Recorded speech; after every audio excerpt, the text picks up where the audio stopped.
Hindi kasi, ano na yung time? Oh, yan. Basahin mo. Do the history taking, management, referral. Una, first is greet the patient. Good morning. Hindi tayo mag-follow sa time. Para ma-follow nila. For persons.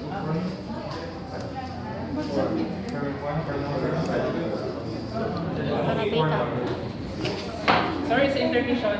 Okay, greet the patient. Hello sir, good morning. I'm Ed Arnaz. I'm your doctor for today. So may kasama po ba kayo sa labas? Meron. Okay lang po papasukin natin siya or comfortable po ba kayo na? Okay lang. Okay, sige sir. So ngayon sir, comfortable ba kayo sa upo nyo or gusto nyo? Okay lang? Wala kang ngayon. So ano po yung tinuunan natin sir? Kausap po ba tayo?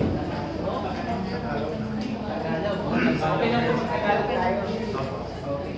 So ngayon po sir, ano yung bakit po kayo napunta sa hospital? Hindi, no! That's the first thing you should ask before the support. Yes. Yes. Show concern muna sa patient. Oh, yes. The show concern. Kasi kung papasok yung pasyente, mag-read, ano pong pangalan niya? Hindi, yung kailangan ng pasyente, yung complaint niya. Bakit siya napunta doon? So, this is the complaint first. Mamaya na kayo mag-delve in sa complaint. Pag, for example, ano yung complaint niyo, sir? Bakit kayo napunta sa hospital? Sakit ang ulo ko. Okay. Pero before that, sir, tatanungin ko muna ang inyong pangalan. Ano yung pangalan niyo? Anjo. Anjo yung pinita niyo po? Alvarez. Saan kayo nakatira, sir? Sa Magay. Magay. Okay. Ano po edad natin, sir? 68. Ano yung single po ba tayo? May asawa tayo, sir? Okay. Tapos, ano po yung trabaho natin? Retired. Retired army? Retired jeepney driver.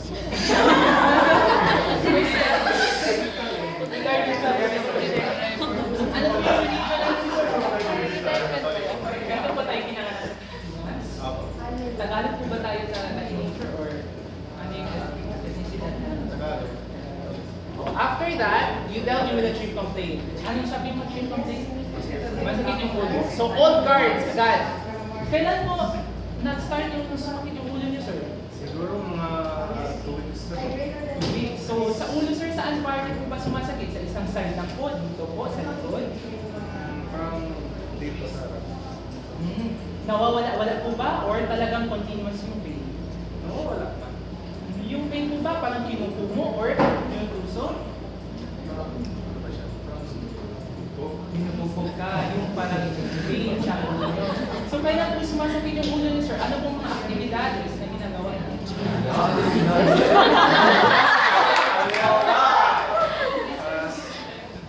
Sumasakit yung ulo ko when Kapag my head hurts. My head hurts whenever I start reading or whenever I Kailan po nawawala yung sakit ng ulo?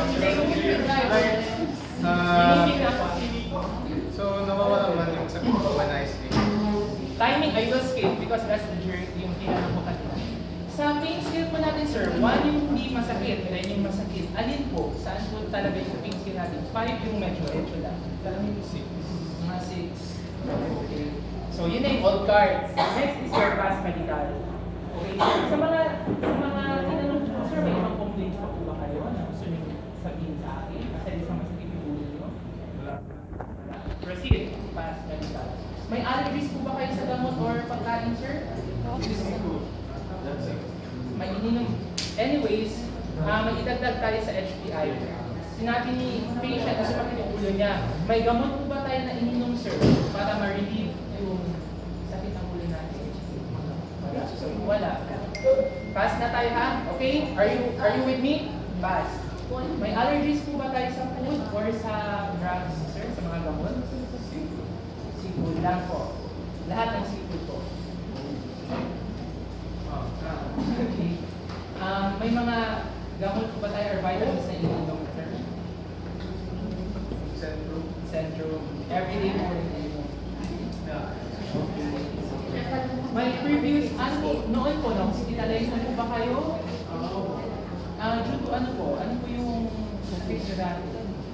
Nahulog ko sa Okay. Na-operahan po ba kayo? Previous surgery? Wala. Okay. Ano po yung last na kinain niyo, sir?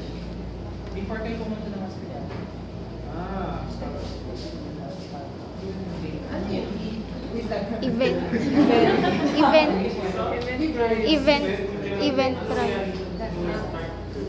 Before. Sure ka? Kasi takot ako mag-share, baka sa trauma. Sige, yung events lang, ano yung nangyari before na sumakit? Before po sumakit yung ulo niyo, sir, before kayo pumunta ng hospital, ano po yung mga nangyari sa bahay? Or may ginawa po ba kayo? Wala lang. Ng TV. Ng TV, kumain. Ano next? Family history. So, hereditary familial diseases. Sa side po ng father niyo, sir, may mga script po ba tayo na napapasa katulad ng high blood, diabetes, cancer, asthma, sa mother, totoo yun. But anyway, sa family history, paternal side and maternal side should be delineated. So sa mother niyo po, sir, may history po ba ng pamilya niyo na napapasa yung mga sakit? Katulad ng mga cancer, high blood, diabetes, asthma. Ganda yun. After ng family history is your personal and social. Madalas, sir, ano yung mga kinakain? Gulay. Gulay lang talaga. Ilang beses sa isang araw kayo kumakain? Apat. Apat. Yung pag-inom niyo po ng tubig, ilang baso po sa isang araw? Ilan po kayo sa bahay? 10. So if it's okay, kung may time pa kayo, ask for the age of the siblings, and etc. Kung wala na, then proceed. Ano na yun? Smoking and drinking alcohol. Nagkagalino po ba kayo, sir? Mga, important sa smoking ang pack years, right? You know how to compute it? Yes. No. LI. LI na lang. Ilang taon na po tayo na smoke, sir? 13 years old? 13 years na po, or 13 years old po po siya. Ano mo nag-start sa Number of packs per day So, ilang times packs po sa years. isang araw yung nauubusan? 3 packs. So, yun na yung pack years, 3 times 13. I think times yung years na ginano niya. Hindi, pag divided by 20, 6 daw. 6 times years. Anyway, LI na lang na umiinom po ba tayo ng mga alcoholic beverages, sir? Katulad ng beer, ng wine. Times years. Ilang baso po sa isang araw? 6 months. So, 3 packs. 5 baso sa kada araw talaga. Kailan po tayo nagsimula? Kasi nasa 20. Same sa... So 13 years old? Very good. Okay. Yes, sulat-sulat. 3. After that, ROS. Mag-ROS po kasi. Sige. May napansin po ba kayong pangangayaya, sir? Sa katawan niyo? Pangangayaya, may mga makati po ba tayo sa part ng katawan natin, sir?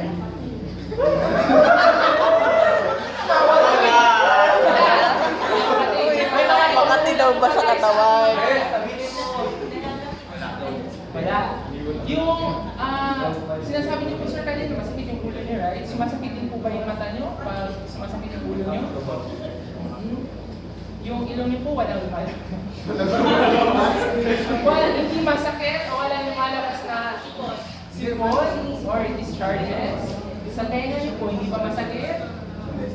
Sa bunganga niyo po, wala bang mga singaw or ulcer? Okay. Hindi pa masakit mag-swallow. Hindi pa kayo nagpapalpitate? Parang ano pag may aktibidad kayo? Malakas yung tibok ng puso nyo? Pero walang sakit.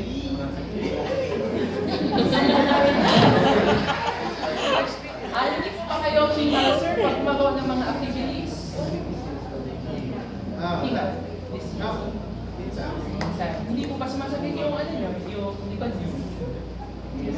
Sa chat niyo po sir, wala pong masakit? Okay lang po ba yung pagtain niyo? Anong color mo ng tain niyo? Brown. Yung ano po, ma-watery po ba? Or yung formed na po? Minsan, water, minsan. Okay. Yung ihi niyo po sir, okay po ba? Hindi masakit pag Hirap mo. nahirapan yung ihi. Ano po color ng ihi niyo? Yellow talaga? Yellow talaga? Or hindi po ba kayo naiihi agad-agad? Parang hirap. Okay. Yung mga kasumasuhan niyo, sir, masakit po ba sa ano? I'm sorry. The joint. Okay, pag lumalakad po kayo, sir, hindi po ba claudication? Pag lumalakad po kayo, dito hanggang doon, sumasakit po ba yung paa niyo? Hindi rin. May mga napansin po ba kayo na mabilis umiinit o mabilis lumamig and afraid, heat and cold intolerance? May mga napansin po ba kayo easy bruising or madaling basa, hematologic? Yung ulo niyo po, wala po bang changes sa mentalidad niyo? Yung parang na. Or actually, dapat may ganun yung pagtanong. Dapat yung pagtanong is, yung focus niyo po ba or attention span, okay lang po ba? Or madalas kayong napapariwala? Ganun, sorry, ganun yung term. Sorry. Yung patang po lang. Load. Neurovascular. Wala po bang sakit, wala po bang weakness o pangingina sa isang parte ng katawan? Wala. Okay, done with our eyes. Okay na. Ano pa? Ano pa, Diyos?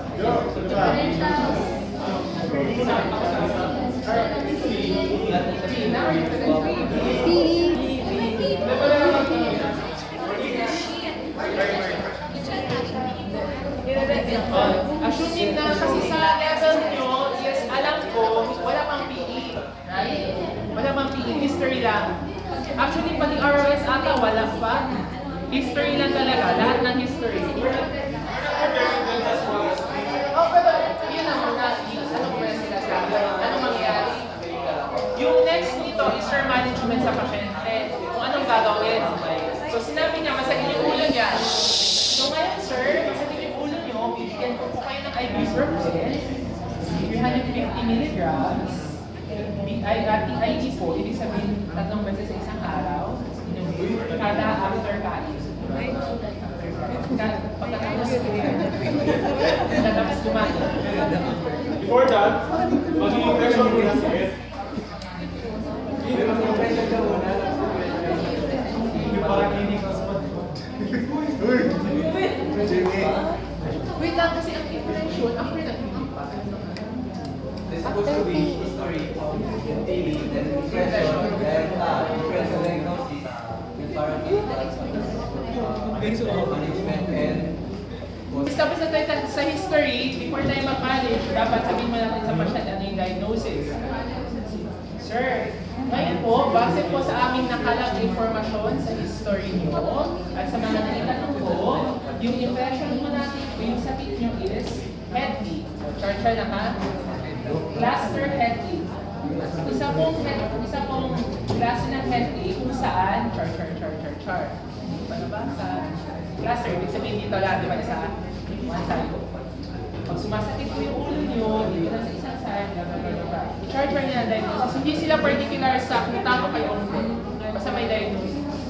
So, base po sa ating clinical impression, sir, ng cluster head leak, may ibibigay po akong gamot. Itong gamot po ay ibuprofen.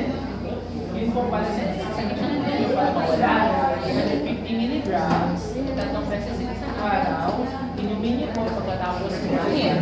After breakfast, inumin niyo po siya thrice a week. So 1 week po. Thrice a week. Ngayon din, may referral pa sila dito. Referral. So, ang third instruction doon is referral. So after you manage, you have to refer the patient to a specialist. Ngayon po sir, hindi po sapat ang binigay kong gamot para kung malaman talaga natin kung ano yung sakit nyo, kuha kayo ng pen paper, ballpen, referral book. So ngayon, i-refer ko po kayo sa ophthalmologist. Isa po tong tao na specialista po sa mata. Okay? So ngayon po sir, i-refer ko kayo kay Dr. Alcazaren. Siya po ay isang ophthalmologist sa Ward 8 para po ma-examine tayo ng mabuti. Kasi ang sa base po sa mga impormasyong ating nakalap, yung sakit niyo po ay probably due to your pagbasa niyo, pagtingin niyo po sa computer dahil po sa mata, kaya specific po yung go kayo na refer a letter. Ngayon sir, tapos na kayo. Ngayon sir, may mga gusto po ba kayong idagdag o sabihin sa akin? Wala naman. Okay, wala na po? May mga tanong po ba kayo sa akin sir na gusto niyong tanong? Wala. Wala. Okay. So itong referral letter sir, ibigay ko sa inyo. Ipunta po tayo sa Ward 8 kay Dr. Alcazaren. Andun po siya, ibibigay po natin yung referral letter. Pag-ibigay niyo po yung gamot na ating aming sir. So, salamat po talaga sir. Balik po kayo kung ano ba. Communications. Walang talaga. So yung kanina, ang dinero mo ni Ed is basically yung gagamitin yung for OSCE. Yun yung basic history and ano yan, ROS, ganyan. So kanina, meron napansin natin, nasanay lang si Ed po subsequence. Kasi pag subsequence, English kayo. Pag kayo, avoid using, avoid using English words. Like, nagpapangkit parang yung attention span, tanongin kayo ng patient, Dok, saan na span ko? Attention span, hindi alam ng patient, span desal lang. Hindi nila alam. Or mga swallow, agitations, hindi nila alam. English. Ay, Ay, mga bubu.